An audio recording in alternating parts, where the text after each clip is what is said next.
Tahimik lang ako,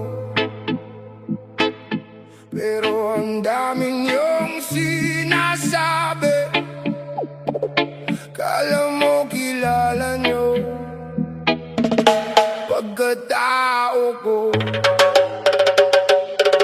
Mga matang mapanghusga, laging hinahanap ay mali.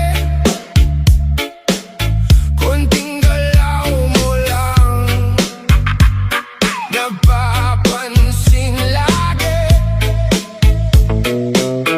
Ngiti parang totoo, pero may inggit sa mata.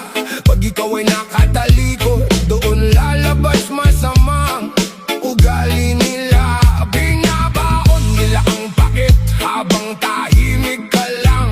Kala mo kung sino sila, kung makaasta sa daan. Nakakapagod sumabay sa mundong mapanghusga. Inaapakan ng kapwa para sila ang lumamang. Puro pakitang tao, mahirap malaman ng totoo.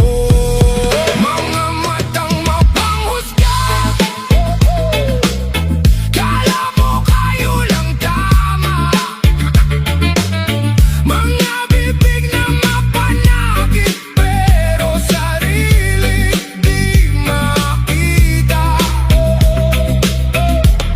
Tahimik man ako, di ibig sabihin takot. Tao rin akong nasasaktan, kaya ako'y napapagod. Mas pinipili kong tumahimik kesa pumatol sa gulo. Sa mundong puro plastic, mas okay nang mag-isa. Oh no! Lamon!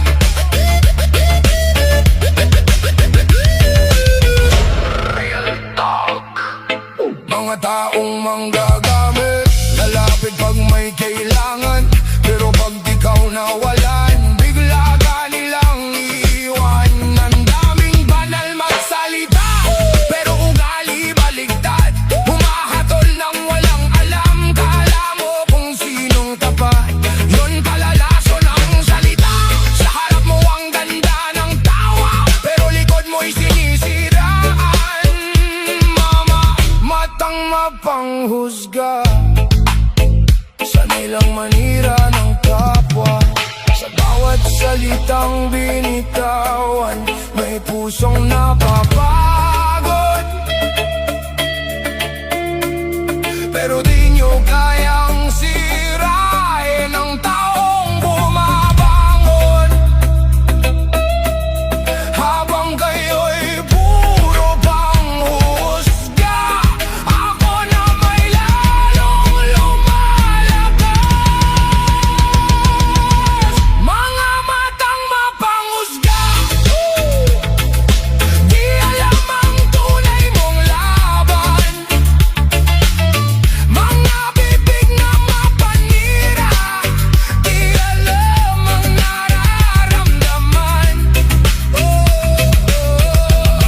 Tahimik man ako, di ibig sabihin mahina. Sa mundong puro pagkukunwari, mas pipiliin kong maging iba.